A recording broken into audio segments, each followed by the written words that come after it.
To outline or not to outline? That is the question I have for you today.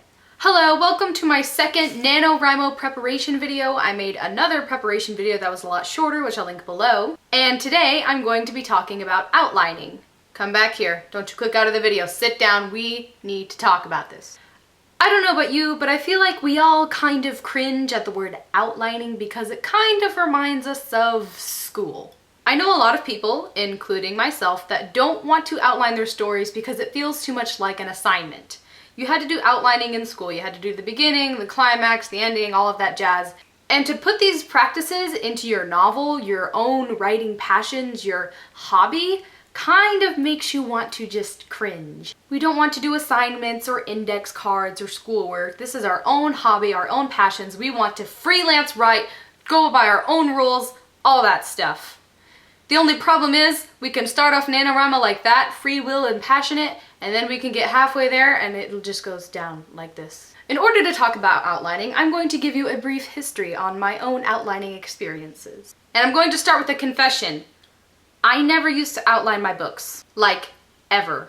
But that was before Nanowrimo. That was pre-Nanowrimo Josie. Pre-Nanowrimo Josie liked to write her books slowly and gradually without an outline, and they would pretty much go nowhere. And then my first year of Nanowrimo came around. So my first year of Nanowrimo came around and I was scared to fail.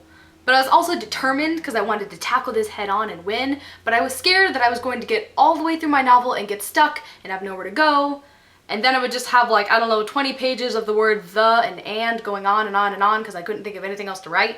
So for my first year of Nanowrimo, with this possible impending failure coming upon me, I decided I was going to make my own outline. And there's a reason I'm using the quotation marks on the word outline, because it's not your typical outline. I have my actual outline right here from my first Nanowrimo. I'll flash it to you if you can see it. I don't want to show you too much because it's very first rough draft, bad. But if you look at it, if you notice it, I kind of used a bullet point system. I didn't do the whole 3-act structure. I didn't do like 1, 2, 3, A, B, 42.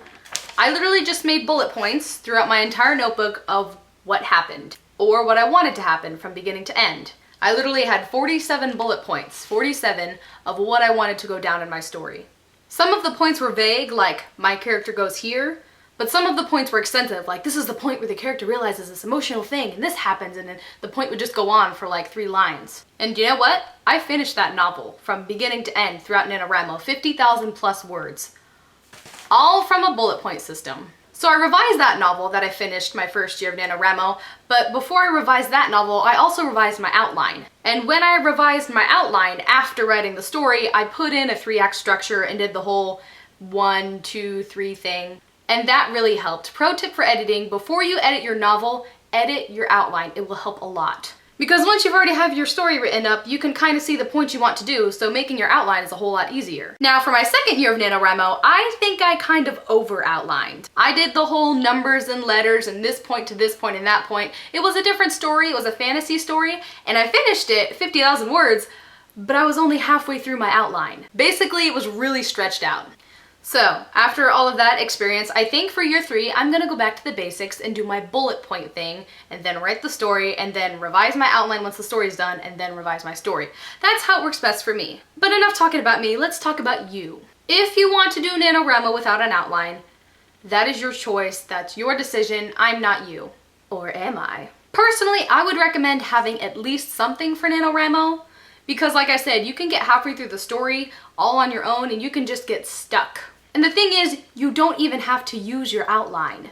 You can write up a whole 3-page outline for your story and never even look at it. Think of your outline like a backup plan. Like when you get stuck, this is something you can refer to. This is the direction you need to be going. It is just like a manual, not a manuscript, a manual for your Nanowrimo story. If you think you overplan your novels, this might be the year you might want to try and take a step back. While it is good to plan your novel, you might do something like I did my second year, which is overplan your novel. You need to give yourself room to move in your world, to explore your characters, and to discover new things about your story. So yes, you can make that detailed outline, but if you need to go off the path, go off the path. discover new things, expand. Basically, don't confine your story to an outline. That is the moral I'm trying to share to you. Don't confine your story to the small outline or to the extensive outline or to the bullet point outline.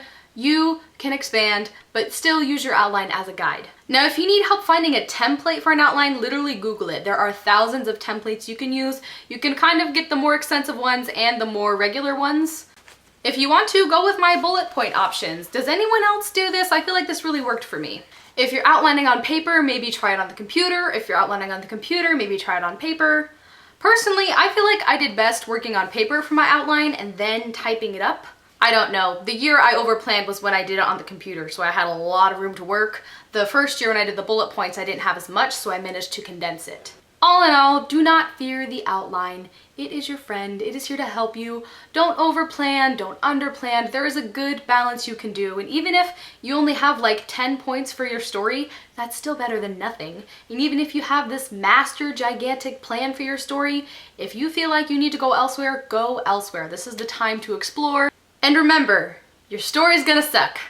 Gotta remember that during NaNoWriMo. This is pretty much word vomit, you know, on the page. So yes, comment below and tell me, what kind of outlines do you use? Do you outline, or how do you do it if you don't outline? I know some people can get it in their heads okay, which I normally do, but it kind of helps to get it on paper just in case, to get your thoughts on the paper. Yes, what kind of outlines do you do? Does anyone else ever do the bullet point thing? Like you just make a dot and be like, character goes here, character does this. Am I the only crazy person who does that? So yes, that is all I've got to say. Thank you so much for watching. I hope you have a great day, and guys, NaNoWriMo approaches.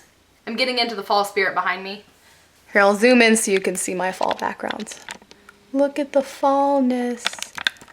There's my candle holder. There's my hair. Leaves. I got them at Hobby Lobby. They're kind of like a scrapbooking paper, which I don't scrapbook, so I thought I could put them on my bookshelf. Woo! Pumpkins. Nano.